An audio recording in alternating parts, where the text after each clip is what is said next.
एक चीज और है यहाँ पे, जैसे इसके पीछे वाला देखो, मानस के सुंदर कांड तथा पूर्ववर्ती राम काव्यों के कथानक का तुलनात्मक अध्ययन कीजिए।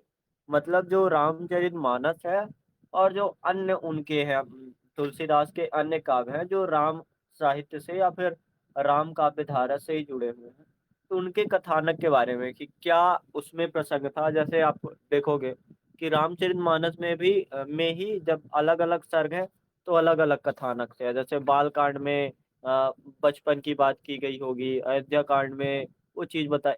तो आप देख रहे हो जब केवल एक रामचरितमानस में ही अलग अलग कथानक है, तो उनके जो अलग अलग काव्य होंगे जैसे राम लला न चाहू या फिर पार्वती मंगल जानकी मंगल, तो इन सब में भी अलग कथानक होगा। अब देखो पार्वती मंगल में क्या हो सकता है, कि शिव और पार्वती के विवाह के बारे में।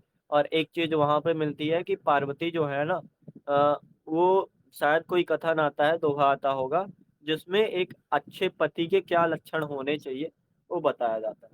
तो उसको थोड़ा कर लेंगे, क्वेश्चन के साथ ही कर लेंगे कि क्या क्या सीन है। अभी हम व्याख्या में आते हैं सीधे। व्याख्या समझते हैं, क्या है व्याख्या और कैसे इसको समझना है।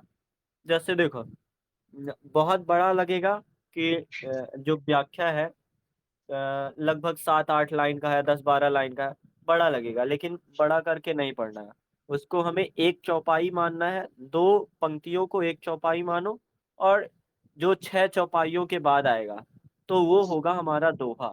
तो वैसे हम पढ़ेंगे तो थोड़ा करीब होंगे। और जैसे पिछले साल 2024 में यूपीएससी ने सुंदरकांड से पूछा था, लगभग 5 पंक्ति थी, और 5 पंक्ति मतलब 5 दोहे थे, चौपाई नहीं, नहीं 5 चौपाइयाँ थी, दोहा नहीं था। तो आप समझ सकते हो कि ऐसे ही हमें पढ़ना है, थोड़ा समझ के कि क्या आधार होगा। बस लैंग्वेज समझनी है, और अगर अगर लैंग्वेज हम समझ गए तो व्याख्या हो जाएगी, और अगर व्याख्या हो गई तो काव्य विशेष हम लिख ही ले जाएंगे कि भाव पक्ष क्या है, कला पक्ष क्या है, या फिर भाव सौंदर्य क्या है, कला सौंदर्य क्या है। अब देखो पहला है, तुलसी बुझाई एक राम घनश्याम हिते, आग बड़बागते बड़ी है आग पेट की। अ, आग जानते हो आप कितने तरह की होती है? हाँ सर, यहाँ कहने का मतलब है कि सर रा, हाँ सर, यहाँ पर आग ये हुआ नु सर, पेट में आग लगी है, वो भूख होला यहाँ पर बता रहे नु। हाँ देखो, एक तो हो गई अ, अग्नि, एक होती है दावानल। दावानल होता है जो जंगल में लगी आग। और सबसे जो बड़ी आग होती है वो होती है जठराग्नि। मतलब जठराग्नि जो पेट में, पेट की आग होती है, जठर रस जिसमें निकलता है। और अगर साइंस में चले जाए तो HCl जो अम्ल होता है ना, तो वो अम्ल पाचन के लिए होता है। तो उस चीज को हम बोलते हैं जठराग्नि, जब पेट में अग्नि लगी हो। या फिर जैसे यहाँ पे लिखा भी है कि आग बड़बाग से, मतलब बड़बाग यानी जंगल की आग से बड़ी है आग पेट की। पेट की आग यानी जठराग्नि ज्यादा बड़ी है। व्याख्या में समझो क्या, संदर्भ प्रसंग पहले बताओ आप क्या लिखोगे। आपने कोई फिक्स किया है कि कैसे लिखोगे?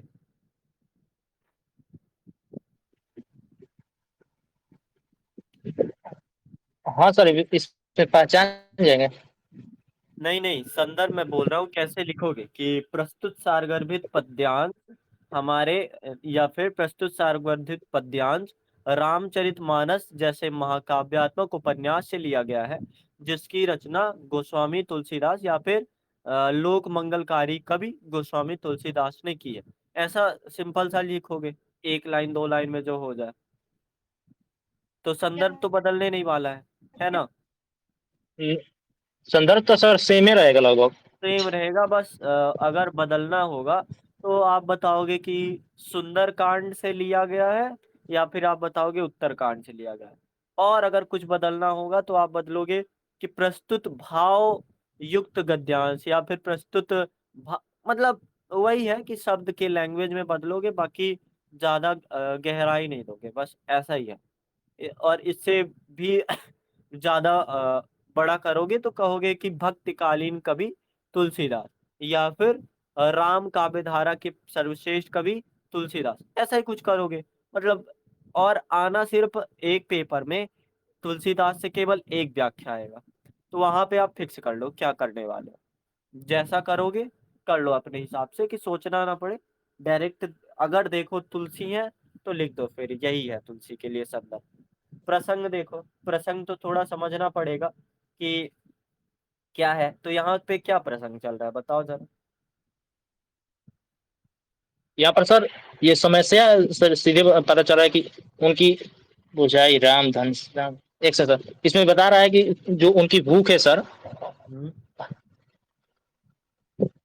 उसमें सर अच्छा सा नहीं हो पा रहा है सर। उसमें ये थोड़ा थोड़ा समझ में आ रहा है कि इसके कहने का सर हाँ, तत्पर मैं बता देता हूँ, तत्पर सर बताता हूँ कि जो भी वो टॉपिक हो तो उसको थोड़ा सा इसमें डिफाइन कर देना है हाँ। संदर्भ में कि क्या। और टॉपिक मैं बताऊं, टॉपिक ये है कि तुलसीदास बोलते हैं कि मुझे पता है तुलसी बुझाई एक राम घनश्याम ही थे। मतलब तुलसीदास कहते हैं कि एक ही राम है जो घनश्याम, मतलब घनश्याम यहाँ पे एक श्याम नहीं है या फिर कृष्ण नहीं है। यहाँ पे मतलब होता है कि पानी की बूंद।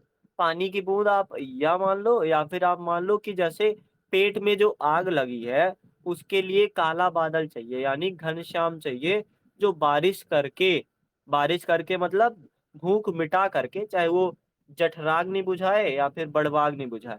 तो वो घनश्याम एक राम ही है जो घनश्याम ही थे।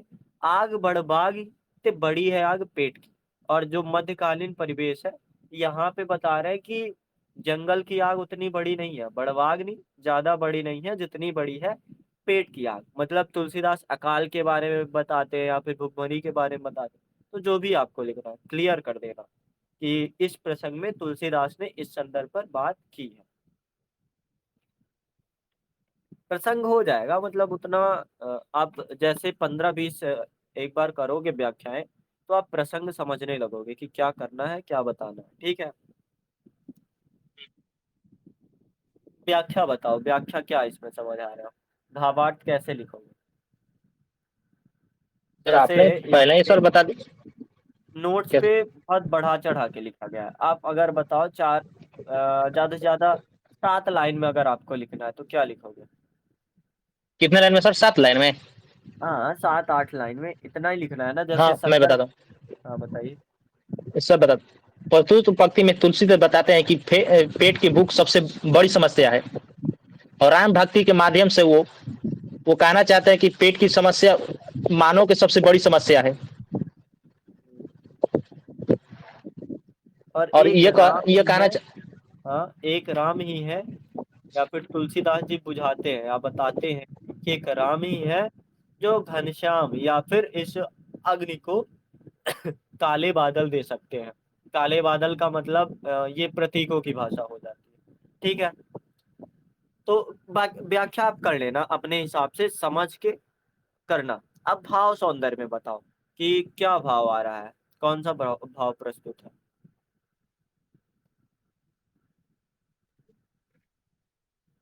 सर सबसे पहले तो ये पता रहे कि यहाँ पर समस्या का दिखाया गया है कि यहाँ पर सबसे बड़ी समस्या आधुनिक चिंतन यहाँ पर दिखाई दे रही आधुनिक चिंतन के माध्यम से गरीबी गरीबी की समस्या को पहचाना गया है। गरीबी की भुखमरी। भुखमरी सर, भुखमरी। हाँ, आप गरीबी भी लिखना चाहो तो लिख सकते हो, आपकी लैंग्वेज है।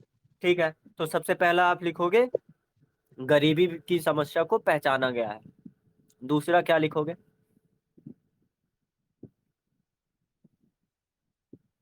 राम की महत्ता, कि राम कैसे हम्म। आपको गरीबी से निकाल सकते हैं, यही ना है।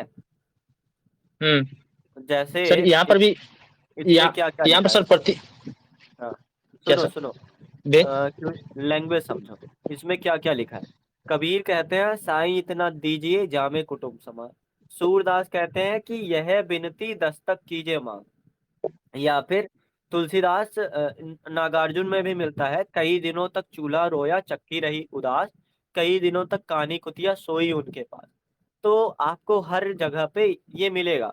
हालांकि नागार्जुन भगवान से वो नहीं करते कि विनती नहीं करते कि आप उसको सुधारो, लेकिन आप उस कबीर और तुलसी के में देखोगे या फिर और भी जगह देखोगे हे नाथ अरज है हमारी हमें दीजिए और हम दूसरों को दे सके। ऐसा आपको हर जगह संत काव्य धारा से लेकर राम काव्य धारा, कृष्ण भक्ति काव्य धारा तक मिलता रहेगा। तो वो किसका लक्षण है कि जो समस्याएं होती हैं उनको सुधार। जैसे सामाजिक परिस्थिति देखो, सामाजिक परिस्थिति ऐसे बन रही है कि लोग अकाल से मर रहे हैं, भुखमरी से मर रहे हैं, बेरोजगारी से मर रहे हैं।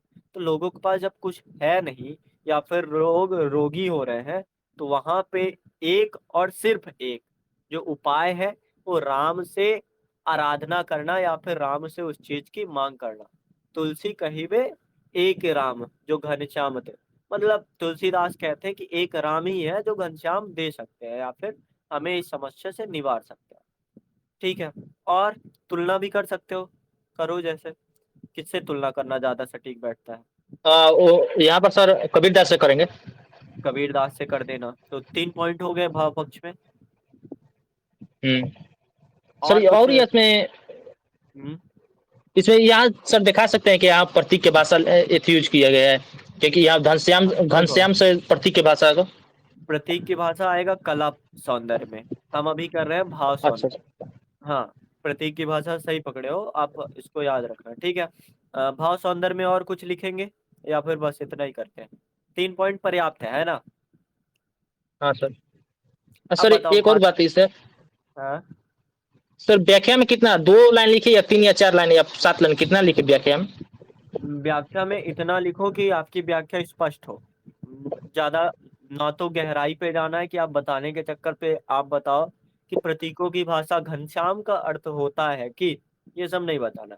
घनश्याम ब्रैकेट में आपने कर दिया कि बादल या फिर काले बादल या फिर जो उबार के लिए जो भी है, छोटा सा लिखो जिसमें समझ आ जाए। जैसे पहले पेज में क्या होगा, 2-3 लाइन में संदर्भ होगा, 1-2 लाइन में प्रसंग होगा, 6-7 लाइन, मतलब पूरा पेज भरा रहना चाहिए। ठीक है।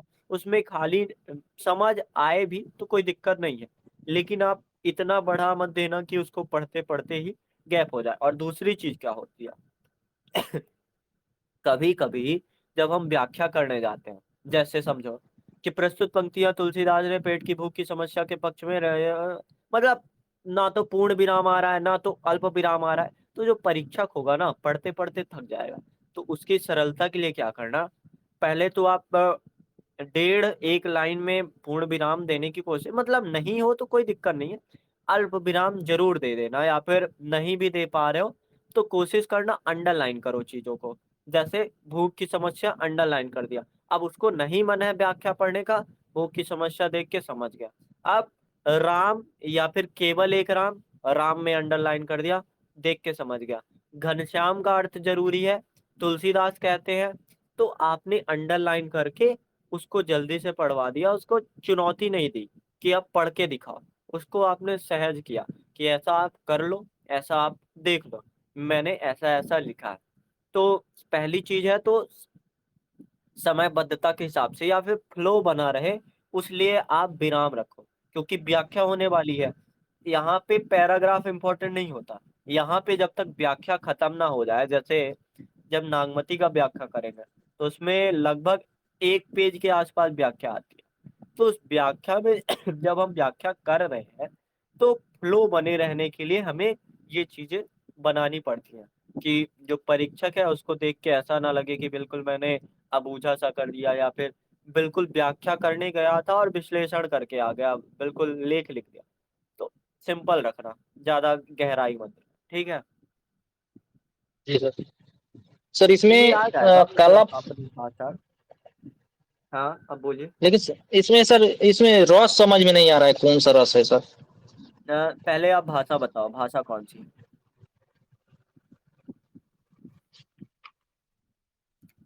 तुलसी बुझाई एक राम घनश्याम हिते, आग बड़बाग ते बड़ी है आग पेट की। कौन सी भाषा? कवितावली है मान लो। तो कवितावली की भाषा आपको पता है कौन सी है? कल ही मैंने बताया। इसमें सर अवधि, सर अवधि हो सकता है क्या? कवितावली की भाषा है ब्रज। अवधि है रामचरितमानस की भाषा, जानकी मंगल की भाषा है, शायद जानकी मंगल की नहीं है। तो कवितावली की भाषा ब्रज होगी, और जो क्या बोलते हैं सुंदरकांड है उसकी भाषा अवधी होगी।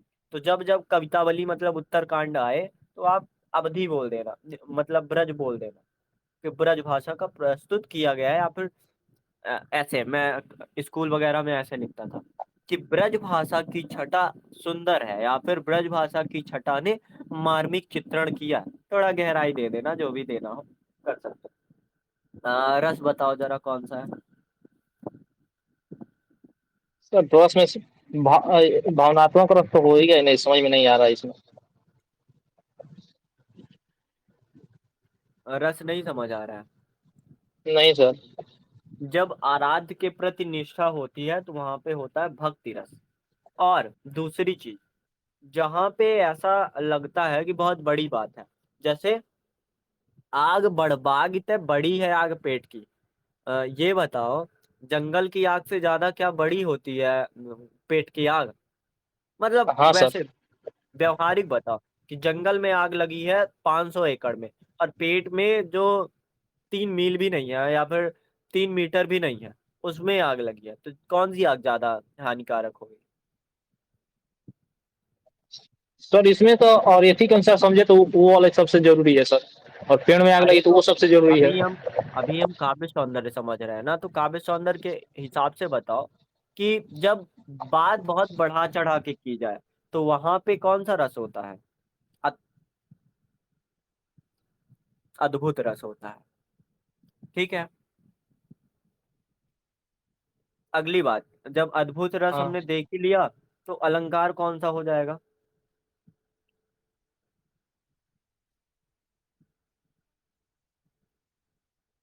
सर रुकिए सर, नाम नहीं याद पड़ रहा उसका। आ, राम घनश्याम। याद। यहाँ पे कैसा? राम राम जो है वो घनश्याम है। घनश्याम मतलब जो बादल बरसेंगे, मतलब राम उपमेय है और घनश्याम उपमान है। नहीं, जो स्थिति है उसको उपमेय से उपमान बनाने का प्रयत्न हो रहा है, मतलब रूपक अलंकार, कि एक ही राम घनश्याम थे ही थे। तो रूपक अलंकार है ना, साफ साफ तो दिख रहा है। अलंकार वाला आपने अच्छे से किया नहीं शायद, प्रैक्टिस करो थोड़ा। क्योंकि सर किया तो भूल जाता हूँ सर, जुगा जाता हूँ उसमें। रूपक में तो उपमेय होता है, जब उपमान होता है, उपमेय और उपमा होता है, तो हाँ कभी कभी तुलना कर में उसमें जुगा जाता हूँ सर। सर इसमें जैसे बताया आपने रस, यहाँ पर बताया आपने कि भक्ति रस होगा, तो भक्ति रस में सर तो इसमें ईश्वर की श्रद्धा लिया जाता है, भक्ति होती है। देखो, अभी राम जी को क्या बोल रहा है, बोल रहे हैं तुलसी जी। तुलसी बुझाई एक राम घनश्याम ही थे। जो पेट की आग है जो बड़वागी से भी बहुत बड़ी है, उसको जो बुझाएंगे तो केवल राम रूपी घनश्याम ही बुझाएंगे, यानी ईश्वर रूपी घनश्याम ही बुझाएंगे। तो यानी मेरा आराध्य ही है जो मेरी समस्याओं को दूर करेगा। तो मैं भक्ति भावना तो ही दिखा रहा हूँ, तो जो रस आएगा भक्ति रस ही तो हुआ। और तुलसी के काव्य में आप जहां भी देखोगे, कहीं कहीं छोड़ दो, अमूमन भक्ति रस ही आपको देखने को मिलेगा। ठीक है। अब चाहे जी सर। इसे अतिशयोक्ति मूलक तुलना बोल लो, या फिर आप बोल लो कि अद्भुत रस है, या फिर आप बोलना चाहो तो रूपक अलंकार, या फिर अतिशयोक्ति अलंकार बोल सकते हो। ठीक है, अगली चीज बताओ, प्रतीकात्मकता कहाँ देख रहे थे अभी? सर घनश्याम में। घनश्याम किस चीज का प्रतीक है? सर यहाँ पर बादल का सर हो सकता है, आपने सर बताया, काले हाँ बादल। मतलब हाँ सही कह रहे हैं, बादल का प्रतीक है।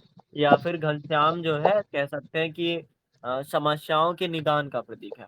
दूसरी बात बताओ, जैसे हमने किया था, विश्वनाथ त्रिपाठी कहते हैं और आचार्य द्विवेदी कहते हैं कि तुलसी के काव्य में झंकार होती है।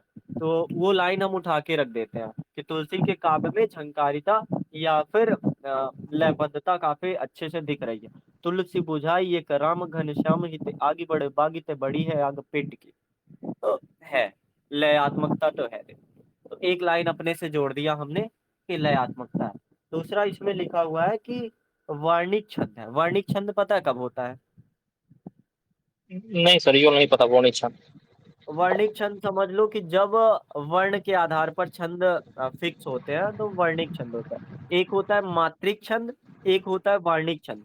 तो यहाँ पे वर्ण गिने जाएंगे, तुलसी बुझाई एक राम घनश्यामित। यहाँ पे कोई फिक्स नहीं हो रहा, यहाँ पे वर्ण के आधार पर हम उस छंद बना रहे हैं, तो इसको हम बोलते हैं वर्णिक छंद। और प्रतीकात्मकता देख ही लिखिए, संगीतात्मकता या फिर लयात्मकता बोल ही दिया, प्रासंगिकता बता दो कि वर्तमान समय में भी ऐसा हमें देखने को मिलता है कि हाँ हाँ। पेट पेट की आग बाहर की आग से ज्यादा बड़ी होती है। और डेटा देना चाहो, डेटा नहीं देना है तो भी बता दो कि वर्तमान समय में गरीबी से इतने लोग पीड़ित। यहाँ पर सर ये सर लिख डाटा में लिख सकते हैं, भारत में डेली लोग आज भी 1 लाख लोग भूखे सोते हैं। तो वही अग्नि के आग से आगे अग्नि से अपने पेट के भूख, सर नहीं बोला, अग्नि की आग से ज्यादा बड़ी समस्या ये दिखती है, आज भी प्रासंगिक है हाँ, भारत में। लेकिन गलत डेटा मत लिखना, इससे अच्छा हो कि आप डेटा लिखो ही मत। तो गलत में मत जाना। अब आगे बढ़े, सुंदर कांड जी सर। पकड़ते हैं आप। देखो, अ, है दिख रहा है बड़ा है, लेकिन छोटा छोटा करके पढ़ेंगे। प्रवस नगर की जय सबका जा, हृदय राग कौशलपुर राजा, गरल सुधा रिप करे मिताई, गोपद सिंधु अनल सितलाई, गरुड़ सुमेर रेणु समताई। अब जो गरुड़ आया है ना, तो ये जैसे कल ही बताया था कि जो कागभूषुंडी है, गरुड़ जी को कथा सुनाते रहे।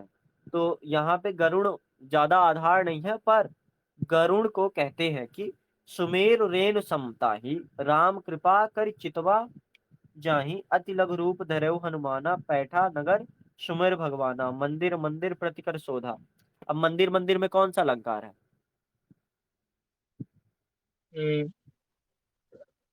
मंदिर सर मंदिर ये थी, दो बार आ गया, 2 बार मतलब है सर। पुनरुक्त, हाँ हाँ। पुनरुक्त प्रकाश। चाहे तो अनुप्रास साथ, यहाँ पर सर बोल सकते हैं। हाँ साथ साथ देखते भी चलेंगे। और दूसरा हमने देख लिया कि प्रवस नगर से कीजिए सब काजा, हृदय राग कौशल पूजा, मतलब भक्ति भाव की बात है तो भक्ति रस होगा ही। और अलंकार भी हम देख ही रहे हैं। और जैसे ही पता चला सुंदर कांड का है, वैसे ही हम समझ गए कि अवधि भाषा का बोलबाला होने वाला है। देखिए, जहाँ तहाँ अग्निच जोधा गयो दशानन, मंदिर माही अति विचित। और अगली चीज हम देख रहे हैं कि लयात्मकता है काफी। शयन किए देखा कब ते ही, मंदिर महु देख न देखी बैदे ही, दीख बैदे ही, भवन एक पुन दीखा शोभा, हरि मंदिर तब भिन्न बनावा। और जैसे ही हम देख रहे हैं कि चौपाई के बाद दोहा आ रहा है, तो हम बोलेंगे कि इसको बोला जाता है लयात्मक छंद। मतलब लयात्मक नहीं, प्रबंधात्मक, या फिर क्या बोलते हैं उसको, जो होता है ना कि लयबद्ध ही बोलते हैं शायद। लयबद्ध या पंक्ति, हाँ पंक्तिबद्ध बोलते हैं। पंक्तिबद्ध छंद और चौपाई और छंदों का सम्मिश्रण करके रचना की गई है। तो ये पांचवा दोहा था। फिर लास्ट में है, रामायुध अंकित गिर, शोभा बरन न जाय, नभ तुलसिका वृंद ता, देख हरस कपराय। अब देखो, करते करते ही हमने 5 विशेषताएं देख ली। अब जैसे ही हम पढ़ेंगे तो दिमाग में आ जाना चाहिए कि रस, अलंकार, क्या भाव है, और लयात्मकता तो दिखेगी, भाषा कौन सी है दिखी गई, और कौन सा छंद है अगर देख पा रहे हो तो अच्छी बात है। लयात्मक बद्ध से प्रस्तुत किया गया जो भी। अब केवल भाषा हम समझेंगे, क्या क्या व्याख्या है और क्या भाव है। तो लंका के द्वार पर लंकनी नामक राक्षसी हनुमान के प्रवेश को रोकती है। अच्छा, आप एक बार पढ़ के देखो, समझ आ रहा है या फिर पढ़ने के बाद समझ आ जाएगा?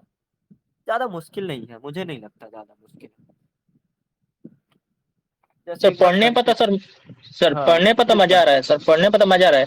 लेकिन सर ये दिक्कत हो रहा है कि सर इसको अर्थ, सभी अर्थों को मेरे को सभी चीज का अर्थ पता नहीं है, तो वो दिक्कत प्रॉब्लम आ रही है वही से। आप 10-15 करोगे ना तो आराम से आपके साथ वो चलने लगा। प्रवस नगर कीजे सब काजा, हृदय राग कौशलपुर राजा, गरल सुधा रिप करहि मिताई। मिताई का अर्थ समझते हो? मित्र। मिताई गोपद सिंधु अनल सितलाई। अनल मतलब होता है शायद आग होता है। आग, आग सर। हाँ।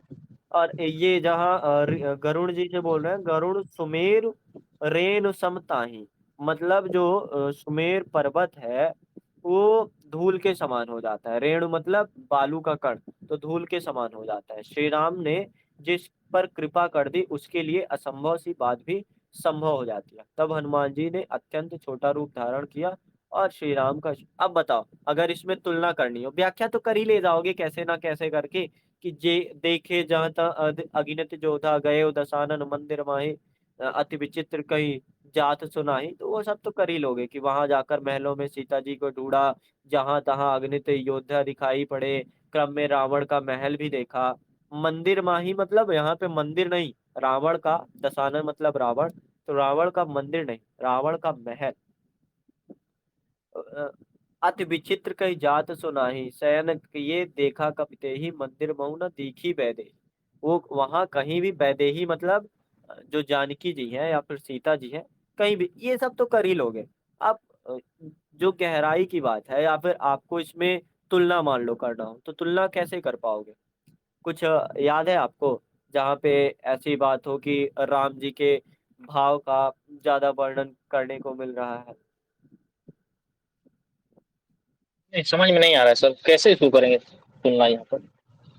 और तुलना भी नहीं भी कर रहे हैं अगर ना, तो देखो हमने 6 पॉइंट बना लिए हैं कला पक्ष में। अब भाव पक्ष में आ जाते हैं। भाव पक्ष में कौन सा भाव है कि आपने जो, पहले ही सर। मैंने नहीं बताया, मैं तो बस इतना बोल रहा हूँ कि जो भाव होगा क्या होने वाला है, जो हनुमान जी है सीता जी को हर जगह पे ढूंढ रहे हैं, हर जगह पे लोग योद्धा की तरह तैनात है, तो वही भाव है कि प्रसंग में जो हम लिखेंगे उसी चीज को बताएंगे। और अगली चीज, अब जैसे और भाव पक्ष में, भवन एक पुण्य देखा शोभा, हरि मंदिर तह भिन्न बनावा, रामा युद्ध अंकित गृह शोभा, बरन न जाए नव तुलसी का वृंद तह, देख हरस कपराय। अब वहां पे एक चीज और मिलती है कि जो तुलसी देखते हैं कि एक अनुपम या फिर एक बहुत ही सुंदर राम का मंदिर बना है, या फिर तुलसी ने नए हरे पौधे को देखकर वहां हनुमान जी अत्यंत प्रसन्न होते हैं। मतलब वो जो विभीषण का आसपास का क्षेत्र होता है ना, तो वहां की बात है। तो मतलब अ, ये कहने का प्रयास है, हालांकि जो व्याख्या है वो तो अलग चीज है, व्याख्या हम करेंगे ही। साथ साथ आप देखो कि कलयुग में जब हर जगह पे इस्लाम फैला हुआ है, हर जगह पे सारी चीजें हैं, तो वहां पे राम मंदिर को देखकर कोई संत या फिर राम काव्य धारा से जुड़ा हुआ व्यक्ति काफी प्रसन्न हो जाता है कि ये भी पूजा कर रहे हैं, या फिर ये भी उस भक्ति आंदोलन में शामिल है। तो ये चीज भाव पक्ष में आप बता दोगे। भाव पक्ष में एक दो पॉइंट मिल जाए, एक पॉइंट तुलना करने को मिल जाए, 3 पॉइंट पर्याप्त है। 6 पॉइंट अब हम आराम से बना ले रहे हैं। जैसे क्या क्या? भाषा दिख रही है, अगर सुंदरकांड से हुआ तो अवधि अपने आप हो जाएगा। रस, तो अगर प्रभु की भक्ति की बात है तो भक्ति रस अपने आप ही हो जाएगा। ज्यादा अगर गहरा हुआ तो कुछ और चीज, जैसे सीता अगर वियोग में तड़प रही है तो वहां पे वियोग श्रृंगार हो जाएगा। बस इतनी सी दिक्कत। अलंकार आप जैसे ही देखोगे, मंदिर माही, 6 का अनुप्रास अलंकार दिख गया। और मंदिर मंदिर लिखा था ना एक जगह, मंदिर मंदिर प्रतिकर्ष, तो पुनरुक्ति प्रकाश अनुप्रास। अलंकार होगा। ठीक है। और जैसे राजा काजा मिताई सितलाई, तो इस चीज को बोलते हैं कि काव्य के अंत में क्या बोलते हो, तुकबंदी करना। तो काव्य के अंत में तुक के सहारे उसको लयात्मकता प्रदान की गई है, या फिर झंकारिकता प्रदान की गई है। और क्या देखा था हमने? छंद बता दो। तो छंद यहाँ पे कौन सा छंद होगा, मात्रिक की वार्णिक? सर संदेश तो समझ में नहीं आ रहा है पूरा अच्छा से, छंद तो क्या हो साफ साफ सकता है? दिख रहा है कि ऊपर जो लिखा हुआ है चौपाई छंद है, नीचे जो लिखा हुआ है दोहा छंद है। खत्म बात। दोहा और चौपाई छंद से लयबद्ध बनाने का प्रयास किया गया है, बस खत्म बात। आपने 6 7 पॉइंट बना दिए काव्य सौंदर्य में। भाव पक्ष में आपने 2 पॉइंट दिए ही थे। प्रासंगिकता में बता दो कि वर्तमान समय में भी अगर कहीं राम की प्रतिमाएं या फिर राम के मंदिर दिख जाते हैं, तो राम भक्ति से जुड़ा हुआ मनुष्य काफी प्रसन्नित हो जाता है या प्रफुल्लित हो जाता है। इसी चीज का वर्णन है। इतना बता के हो गया खत्म। आगे करें, धीरे धीरे समझोगे कि ज्यादा गहराई भी नहीं देना, ज्यादा ऊपर भी नहीं रहना। जैसे यहाँ पे कितना सिंपल है। सुनहु पवन सुत रहन हमारी, जिम दसिनन मोह जीव बिचारी, तात कबहु मोहि जानी अनाथा, करें कृपा भानुकुल नाथा। सबसे पहली चीज दिखी, सुंदरकांड से है। भाषा होगी, अवधि। दूसरी चीज दिखी, हमारी बिचारी अनाथा अनाथा, मतलब लयात्मकता का एक पॉइंट बन ही गया। ठीक है। सुनो पवन से जिन दशनई मऊ जी बिचारी। और अगर गहराई देना चाहे तो बता दो कि ही पर सर्ग जैसे अवधि की प्रासंगिकता है या फिर अवधि की विशेष विशेषता है, तो वो यहाँ पे देखने को मिलता है। दशनन, मोही, करहई, नाही, तो ये सब देखने अगर बताना है तो, मतलब मैं वैकल्पिक बता रहा हूँ कि दिमाग अगर काम ज्यादा ही कर रहा है तो ऐसी चीजें कर सकते हैं। फिर तामस तनु, तामस तनु, ता और ता दोनों को देखते ही समझ आ गया कि यहाँ पे छे का सर अनुप्रास काल अलंकार होने वाला है। हाँ, छे का अनुप्रास अलंकार होने वाला है, और भी बहुत सर जगह मिलेगा इसमें तो सर अनुप्रास। काला पक्ष तो पूरा अच्छा से लिखा जाए। हाँ, और एक चीज जैसे आपने देखा कि अनुप्रास अलंकार है, सर तो तो एक आपका एक दिमाग अगर बोलता है, सुनिए, आपका दिमाग अगर बोलता है तो आप बोल दो कि तुलसीदास के अनुप्रास के तो शुक्ल जी भी क्या बोलते हैं उसको, अ, दर्शक थे। वो कहते हैं कि तुलसी जैसे अनुप्रास तो और कहीं नहीं मिलता। अगर जो पिछले कवि है, पिछले मतलब उनका अगला है, पिछले कवि हैं, वो तुलसी से कुछ सीखते तो उनके कविता में इतनी क्या बोलते हैं, नीरसता ना रहती। तो आप उसको बता के तारीफ कर सकते हो अच्छे से। अगली लाइन देखो, अब मोहि भा भरोसा हनुमंता। अब मुझे हनुमान पे भरोसा हो गया, बिनु हरि कृपा मिला ही नहीं सकता। यहाँ पे क्या चीज है, भाव पक्ष में एक चीज बताने को हमें मिल गई कि जैसे हमने किया था ना कि भक्ति और कर्म का समन्वय किया गया। तो अब मोहिभा भरोसा हनुमंता, अब मुझे हनुमान पर भरोसा हो गया। और दूसरी चीज, बिन हरि कृपा मिला ही नहीं संता, बिना भगवान की कृपा के संत नहीं मिलते। तो दोनों चीजें जब आपस में समन्वय हो रही कि हनुमान की एबिलिटी भी दिख गई कि मुझे अब उन पे भरोसा हो गया, और दूसरी चीज मैं बोल रहा हूँ कि ये भगवान की कृपा से हुआ, तो भक्ति और कर्म का समन्वय करने का प्रयास। तो आप देखो भाव पक्ष में भी आपको चीजें दिख रही, जैसे जैसे पढ़ोगे तुरंत आपको दिखना चाहिए, अ, 1 मिनट के अंदर, तो ही आप 5 मिनट के अंदर पूरी चीज लिख पाओगे। जे रघुवीर अनुग्रह कीना, तो तुम मोहि दरस हट दीना। अब देखो रघुवर से अनुग्रह करने की बात हो रही है, मतलब आराधना है, मतलब यहाँ पे अपने आप ही भक्त रस हो जाएगा कि आप भगवान से अनुग्रह कर रहे हो, तो भक्त रस होना ही है। तो तुम मोहि दरस हट दीना, तो तुम मुझको हट के बाद दर्शन देते। सुनो विभीषण प्रभु कह रही थी, हे विभीषण सुनो प्रभु की रीत, करई सदा सेवक पर प्रीति। अब यहाँ पे क्या है कि वो हमेशा सेवक पर प्रीत करते हैं। तो यहाँ पे आप तुलना कर देना कि तुलसीदास ने राम जी को गरीब निवाज बोला है, मतलब जो सेवक है उनकी सेवा करना, या फिर सेवक के हित में कार्य करने वाला। हमने पढ़ा ही था कि ईश्वर जो है भक्त के भक्त दिखते हैं तुलसीदास के काव्य में या फिर राम काव्य धारा में। तो ये लाइन हमें दिख गई भाव पक्ष में, ये भी हम लिख देंगे। कहूँ कवन मैं परम कुलीना, मैं कहता हूँ जो परम कुलीन है, कपि चंचल सबही विधि, हर तरह से मैं विधियों से हीन हूँ, प्रात ले जो नाम हमारा। अब देखो कभी कभी होता है कि उदारता इतनी बड़ी या फिर अपने आप को इतना अधिक हित देना होता है, दिलाना होता है, तो हम अपने आप को बिल्कुल निम्न बता देते हैं कि मैं तो बिल्कुल कुलीन घर से आता हूँ, मैं तो आपका सेवक हूँ, मैं तो चंचल कवि, चंचल कवि मतलब चंचल बंदर हूँ, सबही विधि से हीन हूँ, मैं कोई विधि नहीं जानता। एक बात बताया था ना मैंने, उत्तरकांड में एक मिलता है, न जानाम योगम जपम नैव पूजा। तो वही चीज है कि मैं किसी भी विधि को नहीं जानता हूँ। प्रात ले जो नाम हमारा, जो मेरा नाम प्रात लेगा या सुबह लेगा, ते दिन ताय न मिले आहार, उसको दिन में आहार भी नहीं मिलता। मैं तो इतना कुलीन हूँ कि जो मेरा सुबह नाम लेता है उसको आहार भी नहीं मिलता। तो आप इसको अगर बताना चाहो ना तो इसको रूढ़ी बता सकते हो कि जो हनुमान जी का नाम, या फिर लोग बोलते हैं कि जो हनुमान जी का नाम सुबह लेते हैं उनको भोजन भी नहीं मिलता, ये विरोध में बोलते हैं। तो आप इसको एक्सप्लेन कर देना कि कुछ लोग इसको विरोध में प्रयोग करने लगते हैं। प्रासंगिकता में करना चाहो तो वहां कर देना, या फिर आपको भाव पक्ष में करना हो तो वहां कर देना, जहां भी आपका मन। दोहा क्या आता है, सर अश्वय अधम सर हाँ। थोड़ा भाव पक्ष सर नियमित समझ में, काला पक्ष बहुत अच्छा समझ में आ जा रहा है, थोड़ा भाव पक्ष में प्रॉब्लम हो रही है। देखो भाव पक्ष में फिर से शुरू से समझ, कला पक्ष में लास्ट वाला चीज समझ लो कि ऊपर जितना था चौपाई था और नीचे जो है दोहा था। तो चौपाई और दोहा छंद को लयबद्ध छंद बनाया गया, ठीक है। तो कला पक्ष में समझ गए। भाव पक्ष में फिर से आओ। तो सबसे पहले जब हम देखते हैं, सुनो पवन सुत रहन हमारी जिम दशरन महु जीव विचारी, तात कबहु मोहि जानि अनाथा करहि कृपा भानुकुल नाथा। मतलब, हे तात, हे पिता, मुझे अनाथ समझो। तात कृपा भानुकुल नाथा, तात कबहु मोहि जानि अनाथा, मुझे अनाथ समझकर हे तात आप मुझ पर कृपा करो। करहि कृपा भानुकुल नाथा, भानु के कुल या फिर राजाओं के भानुकुल का मतलब शायद कुछ होता है, राम जी से ही रिलेटेड सूर्य सर, है। सूर्य, सूर्य हो हाँ, सकता है।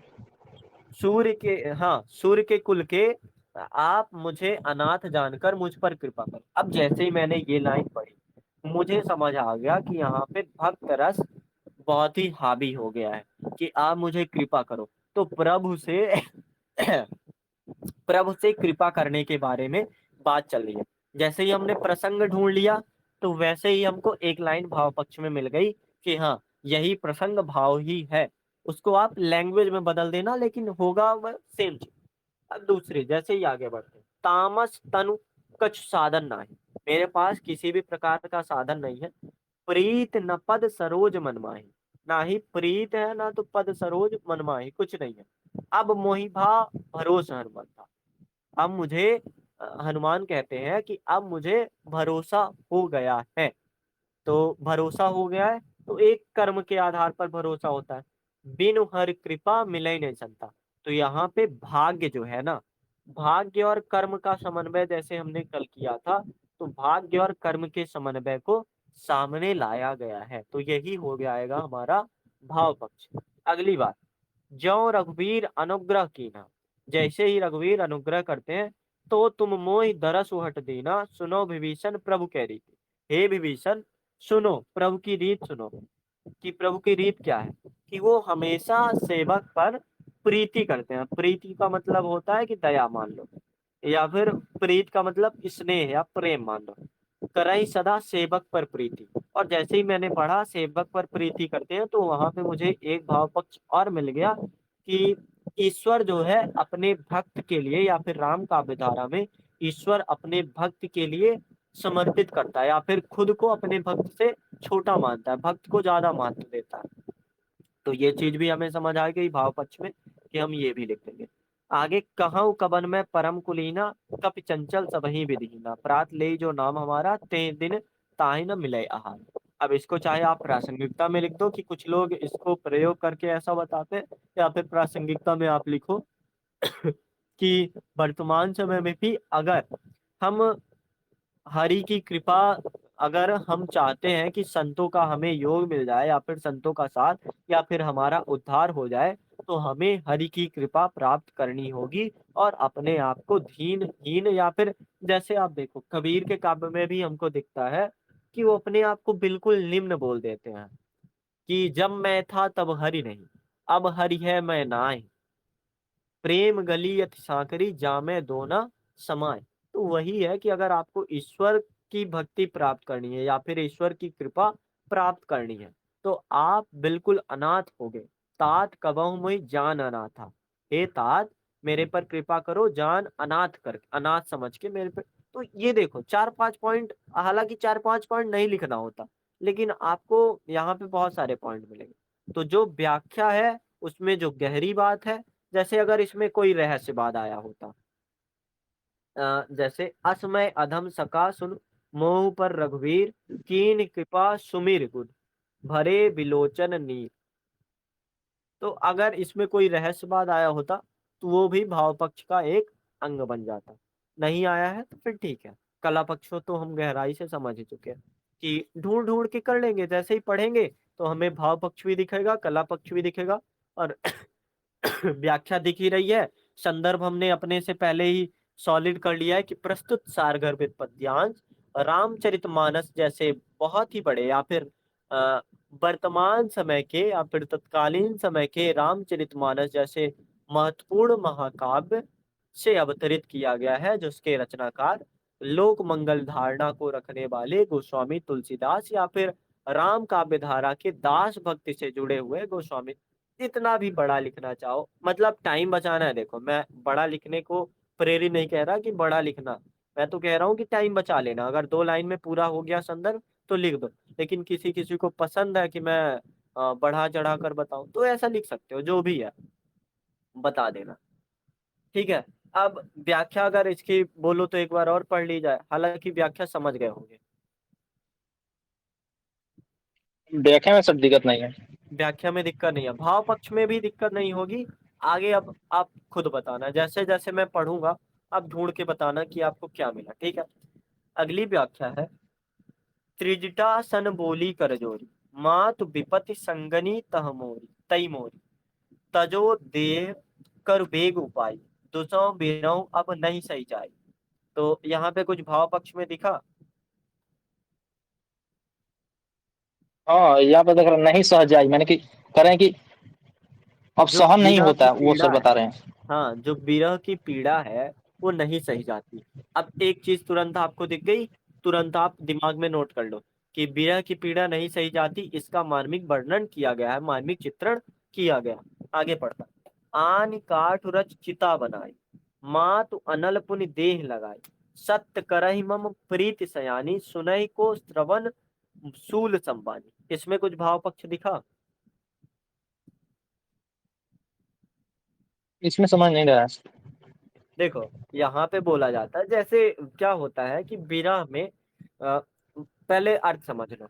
हे माता, आप लकड़ियां लाकर एक चिता बना दीजिए, जिसकी अग्नि में मैं अपने प्राण त्याग दूं। श्री राम के प्रति मेरी प्रीत की रक्षा इसी प्रकार हो सकती है। रावण के शूल समान कटु वचन सुनने का सामर्थ्य अब मुझ में नहीं है। तो एक चीज होती है पतिव्रता नारी की बात, तो यहाँ पे आप देखो कितनी गहराई से बात की गई है कि मुझसे जो रावण है ना, रावण की ये अनीत या कटुवचन मुझसे नहीं सुना जाता। इससे अच्छा तो आप लकड़ियां ला दो, मैं चीता में जलना ज्यादा अच्छा समझू। तो यहाँ पे भी ये भाव है कि जो स्त्री है या फिर सीता जो है, राम के प्रति इतना समर्पित है कि वो उससे रावण के कटुवचन नहीं सुने जा रहे हैं। वो अपने आप को रावण के कटुवचन के बजाय दूसरा विकल्प चुनते हैं कि अपने आप को त्याग या फिर लकड़ियों के अग्नि में जलना बेहतर समझो। तो आप इसको 1 लाइन में जैसा भी बना पाओ बना लेना, नहीं बनाना है तो आगे देखते हैं क्या भाव है। सुनत बचन पद गए समुझाई, प्रभु प्रताप बल सुजस सुनाए, निश न अनल मिल सुन सुकुमारी, अस कहीं जो निज भवन सधारी। मतलब सीता जी के इन वचनों को सुन त्रिजटा ने उनके चरणों को पकड़ लिया और समझाया कि श्री राम प्रतापी शक्तिशाली कीर्तवान है। हे सुकुमारी, यहाँ राज्य में आग भी नहीं मिलता। ऐसा कहकर वह अपने निवास में चली गई। तो इसको क्या बोलेंगे कि राम के प्रति भरोसे का भाव, या फिर जैसे अ, अ, एक बात था ना कि बिनु हरि कृपा मिल ही नहीं संता। राम जी पर आप भरोसा रखो, वो श्री राम प्रतापी शक्तिशाली और कीर्तिवान है। तो यहाँ तुलसीदास राम के गुणगान की व्याख्या कर रहे हैं। तो 1 लाइन अगर छोटी सी लिख दो कि तुलसीदास राम के गुणों में प्रतापी शक्तिशाली और कीर्तिगान कह के उनके गुणों का गुणगान कर रहा है, बस हो गया। भाव ही तो है। अगर कुछ नहीं मिल रहा है तब की बात कह रहा हूँ कि इसमें भी बना सकते हो। निश्न अनल ठीक है। क्या सीता विधि भा प्रतिकूला, मिलय न पावक मिटय न सूला। जब पावक नहीं मिले, पावक पावक मतलब अग्नि, जब पावक नहीं मिलेगी, आग नहीं मिलेगी, तो इस पीड़ा से मुक्ति कैसे होगी। तो वो चीज है कि विरह का मार्मिक चित्रण, जैसे आपने पहले लाइन बोली थी ना, तो यहाँ पे आप तुलना भी कर सकते हो कि आग ना मिलने पर विरह की पीड़ा का बढ़ जाना। देखियत प्रगट गगन अंगारा, अब न आवत एको तारा, पावक में सचवत न आगी, मानव मोहि जानि हित भागी, सुनो विनय मम बिटप अशोका, सत्य नाम करु हर मम शोका, नूतन किसलय अनल समाना, दे अगिन तन करहि निदाना, देख परम बिरहा सीता, सो क्षण कपहि कलप सम बीता, कपि कर हृदय विचार दीन, मुद्रिका डारि तब जन्म शोक अंगार, दीन हरस उठ कर गए। और लास्ट में जैसे 3 पॉइंट हो गया, लास्ट में लिख दोगे कि कपि को देखकर या फिर हनुमान जी द्वारा श्री राम की अंगूठी देखकर वो सारा विरह का भाव खत्म हो जाता है और श्री राम के प्रति उत्साह या फिर श्री राम के लिए हर्षित भाव सीता का हो जाता। तो ये 3-4 पॉइंट में आप भाव लिख देना। जैसा इसमें तो आप भाव ढूंढने लग जाओगे ना, 15-20 पॉइंट आपको भाव में मिल जाएंगे। कला पक्ष में बताओ। त्रिधा सन बोली का तो पहली चीज लयात्मकता, जोरी मोरी उपाई हम्म। जारी। ठीक है। दूसरा, भाषा कौन सी है? अवधी भाषा है। तीसरा, अलंकार कौन सा है?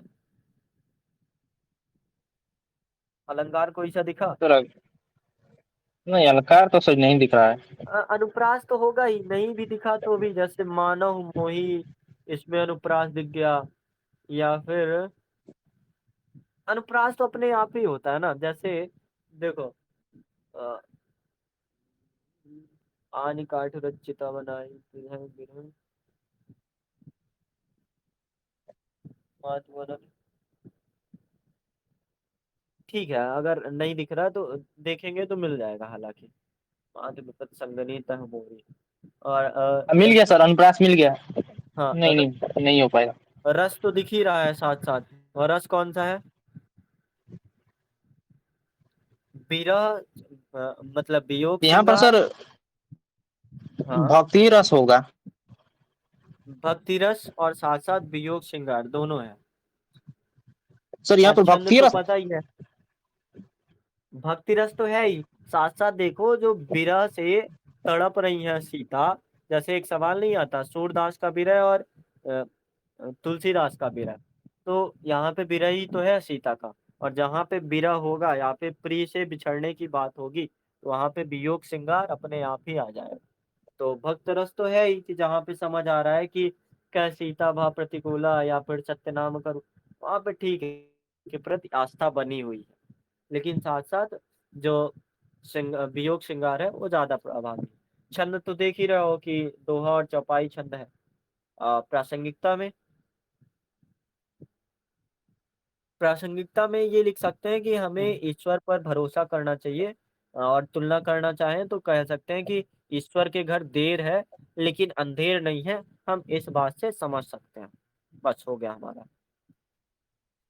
ठीक है, आगे करें। जी सर।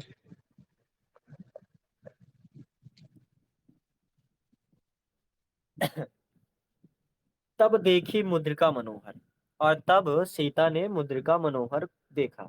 राम नाम अंकित गति सुंदर, चकित चितव मुदरी पहचानी। चकित चितव क्या है? अनुप्रास सर हो गया। अनुप्रास हो गया। हर्ष विषाद हृदय अकुलानी, हर्ष और विषाद दोनों एक साथ आए तो इसके कारण हृदय अकुला गया। हर्ष क्यों आया? कि राम की मुद्रिका देखी। विषाद क्यों आया? कि राम की मुद्रिका राम के हाथ में क्यों नहीं। तो हर्ष विषाद दोनों जब साथ में होते हैं तो कौन सा अलंकार होता है?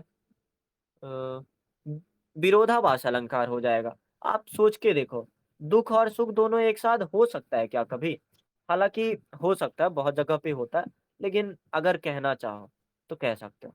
हालांकि नहीं भी कहना तो ठीक है, हमने अनुप्रास ढूंढ सर लिया है। एक और सर। हाँ, सर यहाँ पर सर हम लोग अनुप्रास ढूंढ ही लिए हैं, तो क्यों ना हम क्यों बीरा रस में जाए, बीरा में हाँ, क्यों जाए। नहीं ढूंढना है तो फिर कोई मतलब नहीं है। बस अगर आपको पॉइंट लिखना है, जैसे बढ़ा चढ़ा के लोग लिखते हैं, तो जा सकते हो। मतलब आपके दिमाग में रहना चाहिए, जैसे आपने व्याख्या कमजोर कर दी है तो आप विशेष को और विशेष बना दो। तो हो सकता है कि अब व्याख्या में मान लो 1 नंबर मिले तो यहाँ पे थोड़ा नंबर बढ़ जाए। तो वही चीज है। माया ते असी रच नहीं जाई, सीता मम वि, मन विचार कर नाना, मधुर वचन बोले हनुमाना। रामचंद्र गुण बरने लागा, सनतई सीता कर दुख भागा। लागी सुने श्रवण मन लाई, आदेव ते सब कथा सुनाई। अब बताओ, रस कौन सा दिख रहा है? क्या था सर, यहाँ पर भक्ति दिखाया गया यार सर। और कोई सा भाव आपको दिख रहा है इसको, इसमें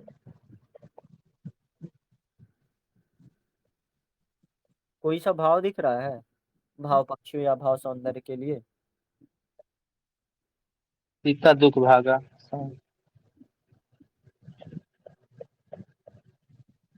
जैसे ही राम नाम नहीं का समझ में आ रहा स्मरण, है। जैसे ही जो हनुमान जी है राम नाम का स्मरण या फिर रामचंद्र के गुण को बढ़ने लगते हैं, बढ़ने मतलब बताने लगते हैं, वैसे ही सीता का दुख भाग जाता है।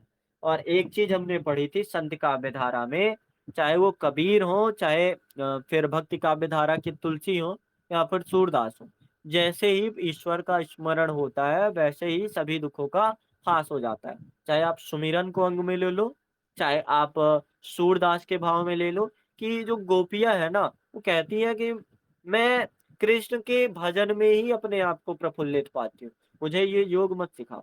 तो ये जो है अ, भक्ति काल की ही प्रासंगिकता है, या फिर भक्ति काल की ही सबसे बड़ी विशेषता है, कि जैसे ही स्मरण या फिर राम नाम के गुण, हरि नाम के गुण, या फिर अपने निर्गुण निराकार ब्रह्म के गुणों का बखान किया जाता है, वैसे ही सारे दुखों का ह्रास हो जाता है।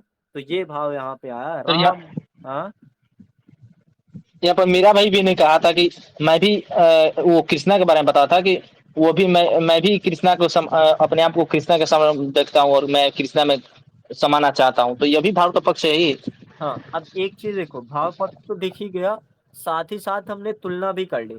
आपको अगर लगता है कि तुलना कर लेना चाहिए कहीं पे, तो यहीं पे कर लेना भाव पक्ष के साथ ही, कि अन्य जगह पे भी हमें ऐसी प्रासंगिकता, या फिर हमें भक्ति काल या फिर भक्ति काव्य धारा में ही ऐसी प्रासंगिकता आराम से या फिर आसानी से दिख जाती है। जैसे सूर तुलसी तीनों की कर देना है एक लाइन में, और अगर केवल एक की करना है तो कबीर की कर देना। आगे, कहीं सो प्रगट होति किन भाई, तब हनुमंत निकट चले गए, फिर बैठी मम विस्मय भय। जब हनुमान पास चले गए और निकट चले गए, फिर बैठी, विस्मय मतलब होता है आश्चर्यचकित, मन में बैठी मम, मन विस्मय भय। रामदूत में जा रामदूत में मातु जानकी, सत्य शपथ करुणा निधान की। और ये वाली लाइन काफी फेमस है। जो करुणा निधान है, करुणा निधान अब यहाँ फिर से भक्त रस, मतलब पहले भी हम ढूंढ ही चुके हैं, पर भक्त रस अब थोड़ा और गहरा हो गया, जहाँ पे श्री राम को करुणा निधान कहा गया। तो इसको आप चाहो भाव में भी लिख सकते हो, कि राम को करुणा निधान कह कहकर संबोधित किया गया है। रामदूत में मातु जानकी, सत्य शपथ करुणा निधान की, ये मुद्रिका मातु मैं यानी, दीन राम तुम कह सहिदानी, नर बानरई संग कहूँ कैसे, कहीं कथा भई संगत जैसे। और फिर चौपाई खत्म होने के बाद दोहा आता है, कवि के वचन सप्रेम सुनी, उपजा मन विश्वास, जाना मन क्रम वचन ये, कृपा सिंधु करदा। और जैसे ही हम लास्ट लाइन पढ़ते हैं हमें समझ आ जाता है कि एक तो विश्वास हुआ, और दूसरा भगवान पे भक्ति पर भी आस लगी हुई है। मतलब अ, कर्म और भाग्य दोनों का समन्वय साफ साफ प्रस्तुत हो रहा है। कला पक्ष भी हम समझ ही रहे हैं कि भाषा अवधि होने वाली है, और अलंकार वगैरह हमने कर ही लिया। छंद हम समझ ही रहे हैं कि कौन सा मात्रिक छंद है, जहाँ पे चौपाई और दोहा छंद के मेल से लयबद्धता बनाई गई है। और हम वो देख ही रहे हैं, लयात्मकता, संगीतात्मकता, झंकारिकता देख ही रहे हैं। और अगर लिखना ही है तो बता दो कि आचार्य शुक्ल इसको काफी, या फिर आचार्य हजारी प्रसाद द्विवेदी और विश्वनाथ त्रिपाठी इसको झंकारिता का काव्य बोलते हैं, कि कभी तुलसी का काव्य झंकारिता का काव्य। तो आप लिख सकते हो और प्रासंगिकता में बता सकते हो कि ऐसा ही है। जब स्मरण होने लगता है या फिर राम नाम का वचन सुनाई देने लगता है, तो मन में विश्वास उपज जाता है, फिर सकारात्मक अभिवृत्ति जन्म ले लेती है। बात खत्म हो गई और हम बढ़ गए अगले का। हो गया ना। इतना करने में ही समझो कि ज्यादा हम गहराई पे जाएंगे तो ज्यादा होगा भी नहीं, और हम कर भी नहीं पाएंगे। इतना पर्याप्त है मेरे हिसाब से। आप बताओ, कुछ सजेशन हो तो। नहीं वो सर दिक्कत हो रहा था कि थोड़ा-थोड़ा जैसे आपने सर बताया तो ये समझ में तो आ रहा है कि क्या कह रहा है, कोई इसमें तो दिक्कत नहीं है। जहाँ-तहाँ दिक्कत हो रही है वो सर वो वर्ड का दिक्कत हो रहा है, शब्द का, कि वहाँ पर सस्पेंशन हो जा रहा है कि समझ में नहीं आ रहा, तो वो दिक्कत हो रहा है। हाँ, तो ये सर वैसे लग रहा है जैसे कि नहीं होता है कि आप कहानी पढ़ते जा रहे हैं, उसके पीछे से अर्थ निकलते जा रहा है, अपन खुद अपन माने अर्थ निकलते जा रहा है, वैसे हो गया ये। हाँ, तो वैसे ही करना ही है। हम व्याख्या ही कर रहे हैं, हम ज्यादा गहराई पे नहीं जा रहे हैं। अब अगली बात, इसमें आप पहचानना क्या भाव पक्ष है, क्या कला पक्ष है। व्याख्या अगर जरूरत होगी तो मैं बताता चलूंगा। हरिजन जान प्रीति अति बाढ़ी, सजल नयन पुलकावल बाड़ी। यहाँ पे हरिजन गांधी जी वाले नहीं है, यहाँ पे हरिजन मतलब हरि के भक्त, यानी हरि के भक्त कौन, हनुमान जी। हरिजन जान प्रीति अति बाढ़ी, हनुमान जी को भक्त जानकर, प्रभु का भक्त जानकर प्रीति जो है यानी प्रेम जो है और अधिक, जैसे आप समझो कि आप जान जाते हो कि जैसे आप गए हो दिल्ली, आप जान गए कि ये हमारे ही गांव से, तो वो प्रीति और अधिक बढ़ जाती है। तो वही है, हरिजन जान प्रीति अति बाढ़ी, सजल नयन पुलकावली बाढ़ी, बूढ़त बिरह जलधि हनुमान, भयो तातुमो कहूँ जल जाना। अब जैसे बूढ़त बिरह जो जैसे ही आया, तो वहां पे कौन सा रस हो जाएगा कि बूढ़त बिरध जलधि हनुमान, जैसे ही ये देखा तो श्रद्धा उमड़ आई और नेत्र अश्रु पूरित हो गए। तो ये बता दो कौन सा रस है, बता दो मैं समझ जाऊं कि रस समझते हो आराम से। करुणा, करुणा का रस हो जाएगा।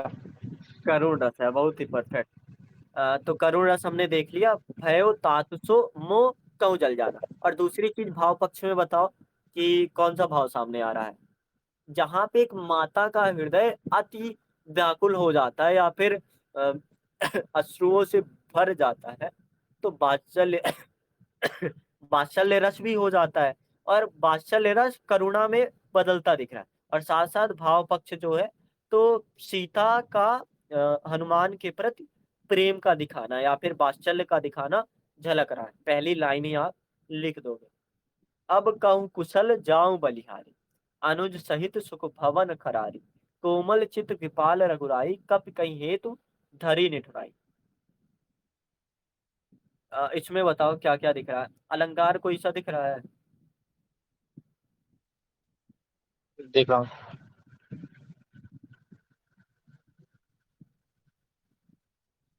नहीं, इसमें तो कहूँ कुशल, का और का छे का अनुप्रास अलंकार, या फिर कप के का और का छे का अनुप्रास अलंकार। ठीक है। और दूसरी चीज अगर भाव पक्ष में देखो, तो जो रघुवीर है या फिर रघुराई है हमारे, तो उनकी व्याख्या फिर की गई है, कोमल चित कृपाल रघुराई, कोमल चित वाले कृपाल रघुराई, कपि के खेत धरी निठुराई। और कपि कहते हैं कि वो किसी के लिए निठुरता या फिर जो होता है ना उदासीनता नहीं दिखाते। तो ये चीज हमें समझ आ गई भाव पक्ष कला पक्ष दोनों में। सहज बानी सेवक सुखदायक, कबहु कुसुरति करक करत रघुनायक, कबहु नयन मम शीतल ताता, होई निरख श्याम मृदु गाता, बचनु न आव नयन भरे भारी, अहे नाथ हो निपट बिसारी। तो इसका क्या मतलब हुआ, इसमें कोई सा भाव दिख रहा है आपको।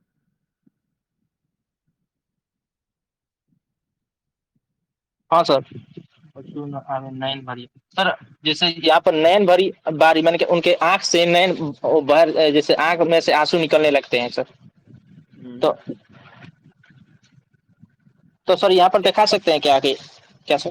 हाँ, ये लाइन है, सहज बान सेवक सुखदायक, मतलब जो भक्तों के लिए सबसे सुख वाली बात होती है ना, वो यही होती है। जैसे आप किसी भी जिले के डीएम बन गए, तो आपकी प्रजा के लिए सबसे बड़ी बात ये होगी कि आप उनके लिए निष्ठुर नहीं हो।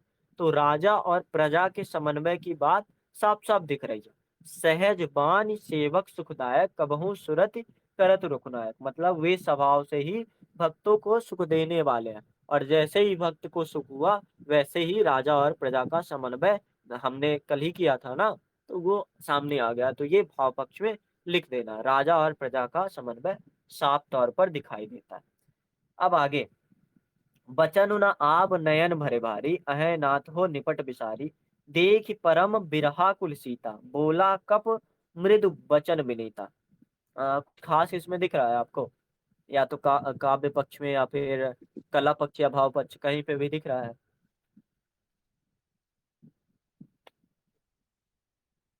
देखो मैं अर्थ बताता हूँ, आप बताना कि कुछ दिखा। भाव बिहल सीता जी के नेत्र भर आए, तथा वाणी अवरुद्ध हो गई, पीड़ा स्वर में बोली, हे स्वामी, आपने मुझे बिल्कुल भुला दिया। सीता जी को विरह से व्याकुल देखकर हनुमान उन्हें धीरज बांधते हुए विनीत स्वर में बोले। क्या दिख रहा है यहाँ पे, एक तो अभी हमने जैसे ही किया था ना करुण रस या फिर वात्सल्य रस करीब करीब आ रहा था, तो अब करुण रस और गहरा साफ साफ दिख रहा है। कौन सा भाव, हाँ, विरह भी है कि प्रभु के लिए जो विरह भाव है, तो आप भाव पक्ष में लिखना चाहो तो विरह लिख देना, और अगर कला पक्ष में लिखना चाहो तो वियोग श्रृंगार लिख देना। दोनों बात है कि जो सीता से राम की दूरी है, तो वो मृदु वचन में कवि से बोलती हैं, या फिर कवि के लिए कहती हैं, हे स्वामी आप मुझे बिल्कुल भुला दिया। तो बिल्कुल भुला दिया है, जैसे एक सवाल और आएगा आपके लिए कि सूरदास और सीता, नहीं, सूरदास की गोपी और सीता के विरह में क्या अंतर है?